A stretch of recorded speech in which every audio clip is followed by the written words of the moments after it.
ఒకప్పుడు పక్కిళ్లలోంచి పనికిమాలిన పాటలు వినపడతా ఉంటే దేవా వాళ్ళని మార్చయ్యా అన్నావు. ఈరోజు నీ ఇల్లు అలాగ అయిపోయింది. ఈరోజు పాపానికి నీ ఇల్లు నిలయంగా మారిపోయింది. నీతిమంతుల గుడారం లాగానే నీ గుడారం ఉందా? పరిశుద్ధుల గుడారం లాగానే నీ గుడారం నా గుడారం ఉందా? అట్లయితే అందులోంచి ఏమి వినపడతాయి?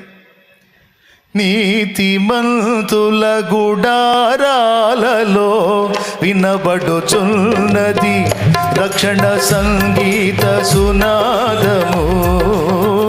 నీతిమంతుల గుడారాలలో వినబడుచున్నది రక్షణ సంగీత సునాదము.